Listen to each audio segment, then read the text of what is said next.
வணக்கம். மாலை முரசு செய்திகளை விரிவாக பார்ப்பதற்கு முன் தலைப்புச் செய்திகள். லோக் ஆயுக்தா உறுப்பினர் நியமனத்திற்கு இடைக்கால தடை. பொதுநல வழக்கில் உயர்நீதிமன்ற மதுரை கிளை அதிரடி உத்தரவு.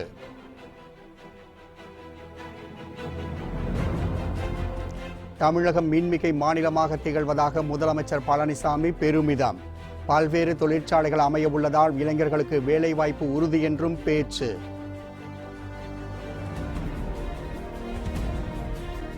வருமான வரித்துறை சோதனைக்கு எதிர்ப்பு தெரிவித்து ஆந்திரா முதலமைச்சர் சந்திரபாபு நாயுடு போராட்டம். பிரதமர் மோடி உத்தரவின் பேரில்தான் சோதனை நடத்தப்படுவதாகவும் குற்றச்சாட்டு.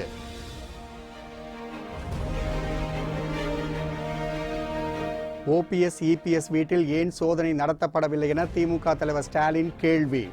தேர்தல் ஆணையத்தை மோடி அரசு கைப்பாவையாக வைத்துள்ளதாக கே பாலகிருஷ்ணன் பாய்ச்சல். எதிரிகளுக்கு அடி கொடுத்தால் எதிர்க்கட்சியினருக்கு ஏன் வலிக்கிறது? பாஜக தேர்தல் பொதுக்கூட்டத்தில் பிரதமர் நரேந்திர மோடி பேச்சு. லோக் ஆயுக்தா உறுப்பினர் நியமனத்திற்கு உயர்நீதிமன்ற மதுரை கிளை இடைக்கால தடை விதித்துள்ளது. உயர் அதிகாரத்தில் உள்ளவர்களையும் விசாரிக்கக்கூடிய லோக் ஆயுக்தா என்ற அமைப்பை மாநில அரசுகள் அமைக்க வேண்டும் என்று லோக்பால் சட்டம் மூலம் மத்திய அரசு உத்தரவிட்டிருந்தது. இந்நிலையில் ஓய்வு பெற்ற நீதிபதி வெங்கட்ராமன், ஓய்வு பெற்ற ஐபிஎஸ் அதிகாரி பாரி, முன்னாள் அட்வொகேட் ஜெனரல் கிருஷ்ணமூர்த்தி ஆகியோர் அடங்கிய தேர்தல் குழு லோக் ஆயுக்தாவுக்கான தலைவர் மற்றும் உறுப்பினர்களை கடந்த மார்ச் 13ஆம் தேதியன்று தேர்வு செய்தது. லோக் ஆயுக்தா உறுப்பினர்களாக ஓய்வு பெற்ற டிஎன்பிஎஸ்சி தலைவர் ராஜாராம், அதிமுக வழக்கறிஞர் பிரிவு செயலாளர் ஆறுமுகம் ஆகியோர் நியமிக்கப்பட்டனர். இவர்கள் நியமனத்தில் எந்த விதிமுறைகளும் பின்பற்றப்படவில்லை என்று கரூரை சேர்ந்த சமூக ஆர்வலர் ஒருவர் உயர்நீதிமன்ற மதுரை கிளையில் வழக்கு தொடர்ந்திருந்தார். இந்நிலையில் அந்த வழக்கு இன்று விசாரணைக்கு வந்தது. இருதரப்பு வாதங்களையும் கேட்ட நீதிபதிகள் ராஜாராம், ஆறுமுகம் ஆகியோர் நியமனங்களில் விதிகள் பின்பற்றப்படவில்லை போல் தெரிகிறதாக கூறினர். மேலும் இந்த இருவரின் நியமனம் தொடர்பாக பணியாளர்கள் சீர்திருத்தத்துறை செயலாளர் வரும் 22ஆம் தேதி விளக்கம் தர வேண்டும் என்றும் நீதிபதிகள் உத்தரவிட்டனர். தமிழகம் முழுவதும் தேர்தல் பணிகளில் 3,36,000 பேர் ஈடுபட உள்ளதாக அறிவிக்கப்பட்டுள்ளது. சுமார் 414 கோடி ரூபாய் செலவில் தேர்தலை நடத்தி முடிக்க தேர்தல் ஆணையம் திட்டமிட்டுள்ளது. தமிழகத்தில் வரும் 18ஆம் தேதி நாடாளுமன்ற தேர்தல் நடைபெற உள்ளது. இந்த தேர்தலில் வாக்களிக்க தகுதியான எண்ணிக்கை 6 கோடியை நெருங்கியுள்ளது. இதில் ஆண் வாக்காளர்கள் 2,95,94,000 பேரும், பெண் வாக்காளர்கள் 3,02,69,000 பேரும் அடங்குவர். ஆண் வாக்காளர்களை விட பெண் வாக்காளர்களே அதிகமாக உள்ளனர். தமிழகத்தில் உள்ள 39 நாடாளுமன்ற தொகுதிகளில் மொத்தம் 845 வேட்பாளர்கள் போட்டியிடுகின்றனர். இவர்களில் 779 பேர் ஆண்களும், 65 பேர் பெண்களும் மற்றும் ஒருவர் திருநங்கை ஆவார். மேலும் தமிழகம் முழுவதும் தேர்தல் பணிகளில் 3,36,000 பேர் தேர்தல் பணி ஈடுபட உள்ளதாக தெரிவிக்கப்பட்டுள்ளது. சுமார் 414 கோடி ரூபாய் செலவில் தேர்தல் பணிகளை செய்து முடிக்கவும் திட்டமிடப்பட்டுள்ளது.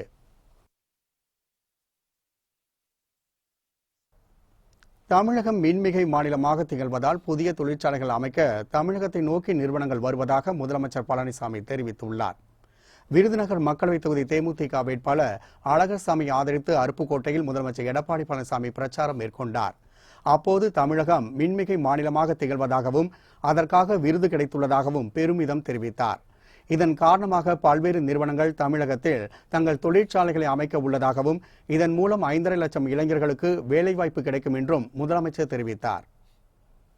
இந்தியாவிலேயே உபரி மின்சாரம் தயாரித்த காரணத்தில் நமக்கு அதிக மின்சாரம் தயாரித்த காரணத்தினால நமக்கு விருதுகளை கொடுத்திருக்கின்றார்கள். அதை இப்படி சட்டம் ஒழுங்கு பேணி காப்பதன் மூலமாகவும் இன்றைக்கு நமக்கு தேவையான அளவுக்கு மின் உற்பத்தி செய்த காரணத்தினாலே இன்றைக்கு புதிய புதிய தொழில் நம்முடைய தமிழ்நாட்டுக்கு வருவதென்ற ஒரு சூழலை நாங்கள் உருவாக்கி கொண்டிருக்கின்றோம். 304 தொழிற்சாலைகள் இங்கே வருகின்ற பொழுது தமிழ்நாட்டிலே படித்த இளைஞர்களுக்கு நேரடியாக 5 லட்சம் பேருக்கு வேலை வாய்ப்பு கிடைக்கும், மறைமுகமாக 5 லட்சம் பேர் கிடைக்கும். தெலுங்கு தேச கட்சி நாடாளுமன்ற உறுப்பினர் ரமேஷ் வீட்டில் வருமான வரித்துறையினர் சோதனையில் ஈடுபட்டுள்ளனர். தெலுங்கு தேசம் கட்சி நாடாளுமன்ற உறுப்பினரும் தொழில் அதிபருமான ரமேஷின் வீடு ஆந்திர மாநிலம் கடப்பா மாவட்டத்தில் பெட்லாதுருத்தி எனும் இடத்தில் உள்ளது. இந்த வீட்டுக்கு இன்று காலையில் திடீரென வந்த வருமான வரித்துறையினர் அங்கு தீவிர சோதனையில் ஈடுபட்டுள்ளனர். ஆந்திர மாநிலத்தில் பொது தேர்தல் வாக்குப்பதிவு ஏப்ரல் 11ஆம் தேதி நடைபெற உள்ள நிலையில் தெலுங்கு தேச கட்சியின் முக்கிய தலைவரின் வீட்டில் சோதனை நடைபெறுவது குறிப்பிடத்தக்கது. இடையே ரமேஷின் வீட்டில் வருமான வரி சோதனை நடைபெறுவதை கண்டித்து விஜயவாடாவில் முதலமைச்சர் சந்திரபாபு நாயுடு தெலுங்கு தேச கட்சியினருடன் சேர்ந்து போராட்டத்தில் ஈடுபட்டுள்ளார்.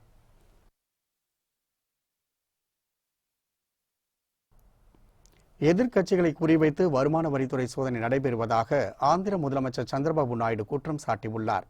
நாடாளுமன்ற தேர்தலை ஒட்டி வாக்காளர்களுக்கு பணம் கொடுப்பதை தவிர்க்கும் பொருட்டு தமிழகம் உட்பட பல்வேறு மாநிலங்களில் பறக்கும் படையினர் அதிரடி சோதனை நடத்தி வருகின்றனர். இதேபோல் ஆந்திராவில் தெலுங்கு தேசம் கட்சியின் வேட்பாளர்கள் மற்றும் ஆதரவாளர்களுக்கு சொந்தமான இடங்களில் வருமான வரி சோதனை நடப்பதாக தகவல் வெளியானது. தேர்தல் சமயத்தில் அச்சுறுத்தும் நோக்கில் வருமான வரித்துறை சோதனை நடப்பதாக கூறி எதிர்க்கட்சிகள் கண்டனம் தெரிவித்தன. இந்நிலையில் விஜயவாடாவில் ஆந்திரா முதலமைச்சர் சந்திரபாபு நாயுடு தரையில் அமர்ந்து தர்ணா போராட்டத்தில் ஈடுபட்டார். அப்போது எதிர்க்கட்சிகளை குறிவைத்து வருமான வரித்துறை சோதனை நடைபெறுவதாக அவர் குற்றம் சாட்டினார். தேர்தல் அறிவித்த பின் தேர்தல் ஆணையத்தின்படியே அனைத்தும் நடக்க வேண்டும் என்றும், ஆனால் பிரதமர் உத்தரவின் பேரிலே இதுபோன்ற சோதனை நடப்பதாகவும் அவர் தெரிவித்தார். ஓபிஎஸ் இபிஎஸ் வீடு மற்றும் பிரதமர் மோடி வீட்டிலும் கோடி கோடியாக பணம் இருப்பதாக தெரிவித்துள்ள மு.க. ஸ்டாலின் அங்கெல்லாம் வருமான வரித்துறையினர் சோதனை செய்வார்களா என கேள்வி எழுப்பியுள்ளார். கரூர் அருகே ராயனூரில் காங்கிரஸ் வேட்பாளர் ஜோதிமணியை ஆதரித்து திமுக தலைவர் ஸ்டாலின் பிரச்சாரம் மேற்கொண்டார். அவருடன் செந்தில் பாலாஜி, KM நேரு, பெரியசாமி மற்றும் கூட்டணி கட்சியினரும் உடன் சென்றனர்.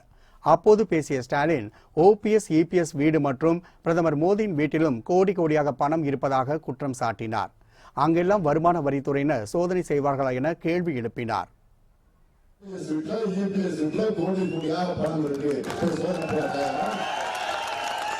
அதை விட நீங்க கோடி வீட்டிலே கோடி கோடியா கொள்ளடிச்ச பணம் கூட அவங்களுக்கு ரசாயன வந்த பணம் கூட அவருக்கு நான் சொல்றேன் சோதனை போறீங்களா? யாரை ஏமாற்ற? வேற ஒண்ணும் இல்லைங்க. வேலூர்ல இப்படி ஒரு சதியை செஞ்சு அதன் மூலமா அந்த நாடாளுமன்ற தேர்தலை நிறுத்திட்டா அந்த தேர்தல் மட்டும் இல்ல, நீங்க தான் நல்லா கவனிக்கணும். எதிர்க்கட்சியினர் வீட்டை குறிவைத்து சோதனை நடத்தும் வருமான வரித்துறையினர் ஆளும் கட்சியினர் மீது ஏன் நடத்தவில்லை என தமிழக மார்க்சிஸ்ட் கம்யூனிஸ்ட் கட்சி கேள்வி எழுப்பியுள்ளது.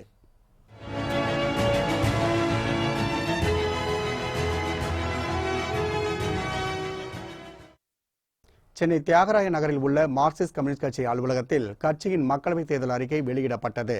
இதனைத் தொடர்ந்து செய்தியாளர்களை சந்தித்த K. பாலகிருஷ்ணன், மோடி அரசை அகற்றுவது, இடதுசாரிகளை பலப்படுத்துவது, மதசார்பற்ற ஆட்சியை அமைப்பது என 3 முக்கிய குறிக்கோள்களை மையப்படுத்தி செயல்பட்டு வருவதாக குறிப்பிட்டார். மோடி அரசு மாநில அரசின் உரிமைகளை தட்டி பறிப்பதுடன் உச்ச நீதிமன்றம், தேர்தல் ஆணையம் உள்ளிட்ட அமைப்புகளை கைப்பாவையாக வைத்துள்ளது என அவர் குற்றம் சாட்டினார். தேர்தல் நேரத்தில் பறக்கும்படை பணம் பறிமுதல் பண்ணுறாங்க போகிறாங்க. அது நம்ம அந்த மாதிரி கைப்பற்றுவதுங்கிறது நாம் ஆட்சேபிக்கலை. ஆனால் அதில் இருக்கிற ஒரே கேள்வி என்னன்னா, சோதனையாக எதிர்க்கட்சி வேட்பாளர்கள் எதிர்க்கட்சிகள் கொண்டு பணத்தை மட்டுமே அவங்க பறிமுதல் செய்வது ஒரு பாரபட்சமான அணுகுமுறை. அப்படியானா ஆளுங்கட்சியின் சார்பில் பண விநியோகமே நடக்கலையா, அல்லது ஆளுங்கட்சி சார்பில் எந்த விதமான தேர்தல் முறைகேடு நடக்கவே இல்லையா என்கிற நியாயமான கேள்விகளுக்கு அவங்ககிட்ட பதில் இல்லை. எனவே இது பறக்கும்படை பணம் பறிமுதல் என்கிற ஒரு நடவடிக்கை என்பது எதிர்க்கட்சிகளை சோதனைக்கு உட்படுத்துகிற ஒரு நடவடிக்கையாக தான் பார்க்க வேண்டிய அவசியம் இருக்கு. நாங்கள் திரும்ப திரும்ப வற்புறுத்துவது தேர்தல் ஆணையம் ஒரு பாரபட்ச முறையில் இருக்கக்கூடாது. நீங்கள் எதிர்க்கட்சிகள் மீது இவ்வளவு பெரிய சோதனை நடத்துகிற நீங்க ஏன் ஒரு இடத்துல கூட ஆளுங்கட்சி சோதனை நடத்தி பணத்தையே பறிமுதல் பண்ண மாட்டேங்கிறீங்க? வீட்டில் கோடிக்கணக்கான பணத்தை திமுக பொருளாளர் துரைமுருகன் வைத்திருந்தது தவறு என அம்மா மக்கள் முன்னேற்ற கழக துணை பொதுச் செயலாளர் தினகரன் தெரிவித்துள்ளார். திருச்சியில் செய்தியாளர்களை சந்தித்த அவர், திமுக கூட்டணி பிரச்சார பொதுக்கூட்டத்தில் தொண்டர்கள் மீது தாக்குதல் நடத்தியது தமிழக மக்களிடையே கொந்தளிப்பை ஏற்படுத்தியுள்ளது என்று தெரிவித்தார். திமுகவினர் அவதூறாக பேசியிருந்தால் நீதிமன்றத்தை நாட வேண்டுமே தவிர தாக்குதல் நடத்துவது தவறு என தினகரன் சுட்டிக்காட்டினார். அமைச்சர்களை விமர்சனம் செய்வோர் மீது வழக்கு போடும் எடப்பாடி அரசு எதிர்க்கட்சியினரை அவதூறாக பேசும் ராமதாஸ், அன்புமணி மீது ஏன் நடவடிக்கை எடுக்கவில்லை என அவர் கேள்வி எழுப்பினார். ஆளும் கட்சியினர் கொண்டு செல்லும் பணத்தை பிடிக்காமல் எதிர்க்கட்சியினரை குறிவைத்து தேர்தல் ஆணையமும் காவல்துறையும் செயல்படுவதாக தினகரன் குற்றம் சாட்டினார்.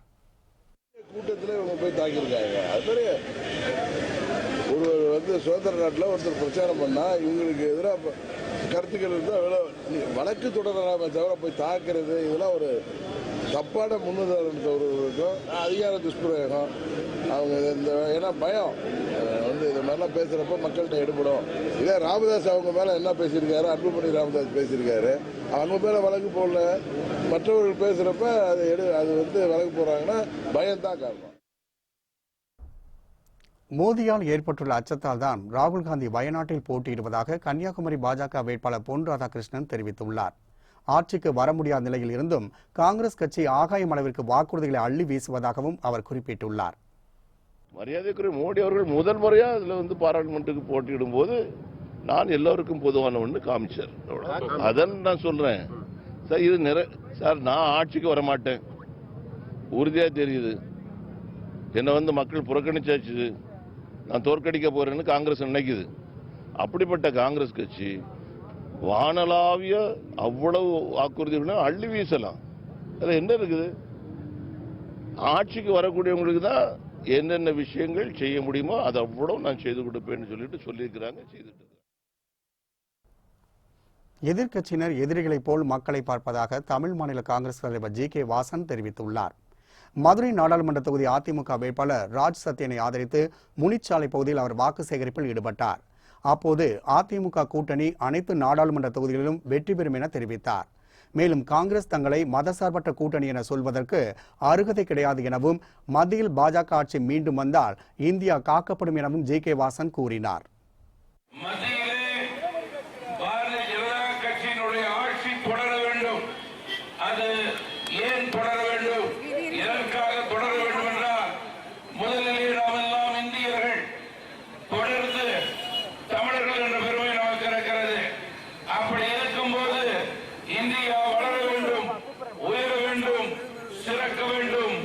அது மட்டும் போதாது, பாதுகாப்பான நாடாக இருக்க வேண்டும். அதற்கு உத்தரவாதம் கொடுக்கக்கூடிய ஆட்சியாளர்களாக இன்றைக்கு மத்திய பாரதிய ஜனதா கட்சி செயல்பட்டுக் கொண்டிருக்கிறது. எதிரிகளுக்கு அடி கொடுத்தால் எதிர்க்கட்சியினர் ஏன் கூக்குரலிட வேண்டும் என பிரதமர் நரேந்திர மோடி கேள்வி எழுப்பியுள்ளார். உத்தரப்பிரதேசம் அம்ரோஹாவில் பாஜக தேர்தல் பொதுக்கூட்டத்தில் பிரதமர் நரேந்திர மோடி உரையாற்றினார். கடந்த காலத்தில் ஆட்சியாளர்கள் மென்மையாக நடந்து கொண்டதே அடுத்தடுத்த தாக்குதல் ஈடுபடுவதற்கான துணிச்சல் தீவிரவாதிகளுக்கு ஏற்பட்டதற்கு காரணம் என தெரிவித்தார். தீவிரவாதிகளுக்கு அவர்களின் மொழியிலேயே பாஜக அரசு பதிலடி கொடுத்துள்ளதாக தெரிவித்தார்.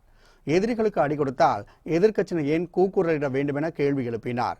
உலக நாடுகளின் முன் பாகிஸ்தானின் உண்மையான முகத்தை தோலுரித்து காட்டும்போது காங்கிரஸ்காரர்கள் ஏன் பாகிஸ்தானுக்கு ஆதரவாக குரல் கொடுக்க வேண்டும் என்றும் அவர் குற்றம் சாட்டினார்.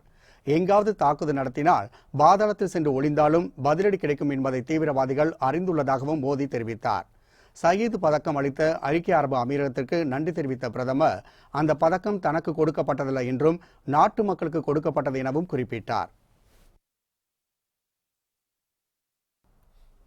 மக்களவைத் தேர்தலில் போட்டியிட விரும்பவில்லை என பாஜக தலைமைக்கு கடிதம் எழுதியுள்ள சுமித்ரா மகாஜன் இந்தூர் தொகுதிக்கான பாஜக வேட்பாளரை அறிவிக்குமாறு வலியுறுத்தியுள்ளார். மக்களவைத் தலைவராக உள்ள சுமித்ரா மகாஜன் மத்திய பிரதேசத்தின் இந்தூர் மக்களவைத் தொகுதியில் 1989 ஆண்டு முதல் தொடர்ந்து 8 முறை போட்டியிட்டு வெற்றி பெற்றவர். இம்முறை இவருக்கு எந்த தொகுதியும் பாஜக அறிவிக்கவில்லை. அதேபோல் இந்தூர் மக்களவைத் தொகுதிக்கும் எந்த வேட்பாளரையும் இதுவரை அறிவிக்கவில்லை. இதற்கு முடிவு கட்டும் வகையில் பாஜக தலைமைக்கு சுமித்ரா மகாஜன் கடிதம் எழுதியுள்ளார். அதில் மக்களவைத் தேர்தலில் போட்டியிட தான் விரும்பவில்லை என்று குறிப்பிட்டுள்ளார். மேலும் இந்தூர் தொகுதிக்கு ஏன் இன்னும் வேட்பாளரை அறிவிக்கவில்லை என்றும் கேள்வி எழுப்பியதுடன் விரைவில் வேட்பாளரை அறிவிக்கவும் வலியுறுத்தியுள்ளார். தமிழக நாடாளுமன்ற மக்களவைத் தேர்தலில் போட்டியிடும் வேட்பாளர்கள் குறித்த செய்தி தொகுப்பில் இன்று கள்ளக்குறிச்சி, சேலம் மற்றும் நாமக்கல் தொகுதி வேட்பாளர் விவரங்களை இப்போது பார்க்கலாம். 2008ஆம் ஆண்டு மறுசீரமைப்பு திட்டத்தின் கீழ் கள்ளக்குறிச்சி தொகுதி உருவாக்கப்பட்டது. கடந்த 2014ஆம் ஆண்டு மக்களவை தேர்தலில் இத்தொகுதியை திமுகவிடமிருந்து அதிமுக கைப்பற்றியது. அதிமுக வேட்பாளர் காமராஜ் வெற்றி பெற்றார். திமுக வேட்பாளர் ஆதிசங்கர் 2ஆம் இடம் பிடித்தார். 2019ஆம் ஆண்டு மக்களவை தேர்தலில் அதிமுக கூட்டணியில் இடம்பெற்றுள்ள தேமுதிகவிற்கு இத்தொகுதி ஒதுக்கப்பட்டுள்ளதால் அக்கட்சியின் துணை பொதுச் செயலாளர் எல்.கே. சுதீஷ் களம் காணுகிறார். இவரை எதிர்த்து திமுக சார்பில் முன்னாள் அமைச்சர் பொன்முடியின் மகன் கௌதம சிகாமணி போட்டியிடுகிறார். இது தவிர அம்மா மக்கள் முன்னேற்ற கழகம் சார்பில் கோமுகி மணியனும், மக்கள் நீதி மய்யம் சார்பில் கணேஷும், நாம் தமிழர் கட்சி சார்பில் சர்புதீனும் களம் காண்கின்றனர். ஜனவரி மாதம் நடைபெற்ற சட்டமன்ற கூட்டத்தொடரின் போது கள்ளக்குறிச்சியை தனி மாவட்டமாக தமிழக முதல்வர் எடப்பாடி பழனிசாமி அறிவித்தார் என்பது குறிப்பிடத்தக்கது. தமிழகத்தின் மக்களவை தொகுதிகளில் முக்கியமானது சேலம் தொகுதி. கடந்த 2014ஆம் ஆண்டு மக்களவை தேர்தலில் அதிமுகவின் வி. பன்னீர்செல்வம் இத்தொகுதியில் வெற்றி பெற்றார். திமுக வேட்பாளர் உமாராணி 2ஆம் இடத்தை பிடித்தார். 2019ஆம் ஆண்டு மக்களவை தேர்தலில் இத்தொகுதியில் அதிமுகவின் KRS சரவணன் களமிறக்கப்பட்டுள்ளார். திமுக சார்பில் முன்னாள் எம்எல்ஏவான SR பார்த்திபன் போட்டியிடுகிறார். அம்மா மக்கள் முன்னேற்ற கழகம் சார்பில் SK செல்வமும், மக்கள் நீதி மய்யம் சார்பில் பிரபு மணிகண்டனும், நாம் தமிழர் கட்சி சார்பில் ராஜா அம்மையப்பனும் போட்டியிடுகின்றனர். ராசிபுரம் தொகுதியை நீக்கிவிட்டு உருவாக்கப்பட்ட நாமக்கல் மக்களவை தொகுதியில் கடந்த 2014ஆம் ஆண்டு தேர்தலில் அதிமுக வேட்பாளர் PR சுந்தரம் வெற்றி பெற்றார். இவரை எதிர்த்து போட்டியிட்ட திமுக வேட்பாளர் காந்தி செல்வன் 2ஆம் இடத்தை பிடித்தார். 2019ஆம் ஆண்டு மக்களவை தேர்தலில் அதிமுக சார்பில் P. காளியப்பன் களமிறக்கப்பட்டுள்ளார். திமுக கூட்டணியில் இடம்பெற்றுள்ள கொங்கு நாடு தேசிய மக்கள் கட்சிக்கு இந்த தொகுதி ஒதுக்கப்பட்டுள்ளதால் அக்கட்சியின் சார்பில் சின்ராஜ் களம் காணுகிறார். இதில் சின்ராஜ் திமுகவின் உதயசூரியன் சின்னத்தில் போட்டியிடுகின்றார். இது தவிர அம்மா மக்கள் முன்னேற்ற கழகம் சார்பில் சாமிநாதனும், மக்கள் நீதி மய்யம் சார்பில் R. தங்கவேலுவும், நாம் தமிழர் கட்சியின் சார்பில் பாஸ்கரும் இந்த தொகுதியில் போட்டியிடுகின்றனர். இந்துத்துவ சக்திகளின் பிரதிநிதியாக செயல்படும் பாஜக அரசு அகற்றப்பட வேண்டும் என மதிமுக பொதுச் செயலாளர் வைகோ தெரிவித்துள்ளார். மயிலாடுதுறையில் திமுக வேட்பாளர் ராமலிங்கத்தை ஆதரித்து பிரச்சாரம் செய்த வைகோ, கஜா புயலின் போது நேரில் வந்து ஆறுதல் கூறாத பிரதமர் மோடி தற்போது ஓட்டுக்காக தமிழகம் ஓடி வருவது ஏன் என்றும் கேள்வி எழுப்பினார்.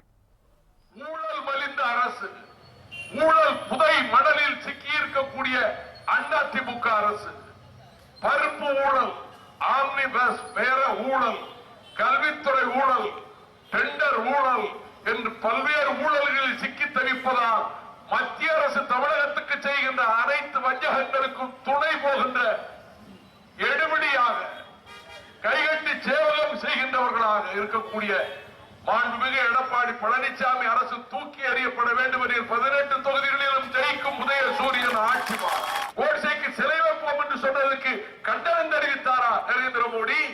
கஜா புயல் தாக்கியதை எங்கள் விவசாயிகள் வாழ்விழந்து கதறி கண்ணீர் வடித்தனரே, ஒரு சொல் ஆறுதல் சொல் அனுதாப சொல் சொன்னதுண்டா நரேந்திர மோடி? எட்டி பார்த்ததுண்டா? தேர்தலையும் ஜனநாயகத்தையும் கேலி கூத்தாக்க திமுக முயற்சிப்பதாக தமிழக பாஜக மாநில செயலாளர் KT ராகவன் குற்றம் சாட்டியுள்ளார். சென்னையில் செய்தியாளர்களிடம் பேசிய அவர், மத்திய அமைச்சர் பொன் ராதாகிருஷ்ணன் வாகனத்தை கூட சோதனை செய்தார்கள் என்றும் அதற்கு அவர் ஒத்துழைப்பு நல்கினார் என்றும் கூறினார். திமுகவினர் மட்டும் வாகன சோதனை எதிர்ப்பது ஏன் என்றும் அவர் வினா எழுப்பினார். திரு ஸ்டாலின் அவர்களை தமிழக பாரதிய ஜனதா கட்சி ஒரு விஷயம் கேட்க விரும்புகிறது. மத்திய அமைச்சர் பாரதிய ஜனதா கட்சியுடைய கன்னியாகுமரி நாடாளுமன்ற வேட்பாளர் திரு பொன் ராதாகிருஷ்ணன் அவர்களுடைய வண்டியை காரை பறக்கும் படை தேர்தல் கமிஷனுடைய அந்த பறக்கும் படையை சார்ந்தவர்கள் தடுத்து நிறுத்தி காரை முழுவதுமாக பறக்கும் படையினர் சோதனையிட்டார்கள். அவர்களுக்கு அங்கே ஒன்றும் கிடைக்கல. சாமானிய மக்கள் சாலையிலே போயிட்டு இருக்கிற சாமானிய மக்களுடைய வாகனங்கள், அது பைக்காக இருந்தாலும் சரி காராக இருந்தாலும் சரி, இந்த சோதனைகளை வரவேற்று அனுமதித்து அதாவது எந்தவித எதிர்ப்பும் இல்லாமல் ஒத்துழைப்பு கொடுக்குறாங்க. ஆனால் திராவிட முன்னேற்ற கழகத்தை சார்ந்தவர்கள் மீது இது போன்ற சோதனை நடக்கும் பொழுது மாத்திரம் திமுக ஏன் வானத்துக்கும் பூமிக்கும் குதிக்கிறாங்கன்னு தெரியல. திராவிட முன்னேற்ற கழகத்தினுடைய வேட்பாளர்கள், கூட்டணி கட்சியினுடைய வேட்பாளர்கள்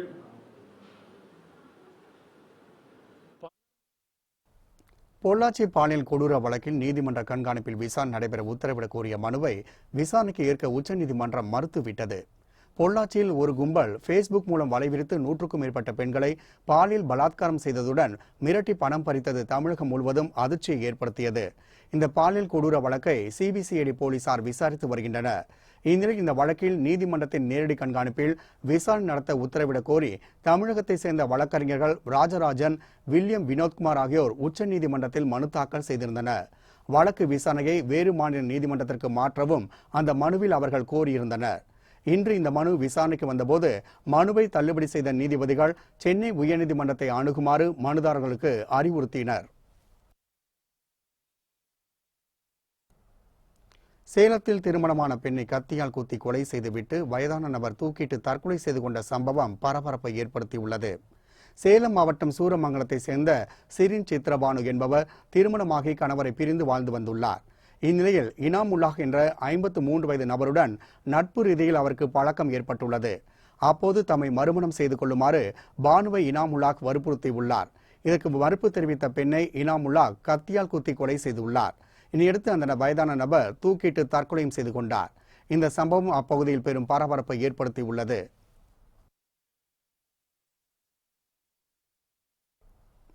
காஞ்சிபுரம் அருகே செயல்பட்டு வரும் தனியார் இரும்பு தொழிற்சாலையில் பாய்லர் வெடித்து சிதறியதில் படுகாயமடைந்த 3 பேர் சிகிச்சை பலனின்றி உயிரிழந்தனர்.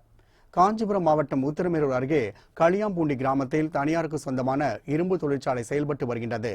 பழைய இரும்பை உருக்கி இரும்பு பைப், ராடுகளை தயாரிக்கும் இந்த தொழிற்சாலையில் 300க்கும் மேற்பட்டோர் பணியாற்றி வருகின்றனர். இந்நிலையில் இரும்புகளை உருக வைக்கும் கொதிகலன் ஒன்று நேற்று இரவு வெடித்து சிதறியது. இதில் அருகில் இருந்த தொழிலாளர்கள் 8 பேர் படுகாயமடைந்தனர். அவர்கள் புத்தேரி மற்றும் சென்னை கீழ்ப்பாக்கம் மருத்துவமனைகளில் அனுமதிக்கப்பட்டு தீவிர சிகிச்சை அளிக்கப்பட்டு வந்தது. இந்நிலையில் சென்னை கீழ்ப்பாக்கம் மருத்துவமனை சிகிச்சை பெற்று வந்த வட மாநிலத்தை சேர்ந்த 3 பேர் சிகிச்சை பலனின்றி பரிதாபமாக உயிரிழந்தனர். இச்சம்பவம் குறித்து போலீசார் விசாரணை மேற்கொண்டு வருகின்றனர்.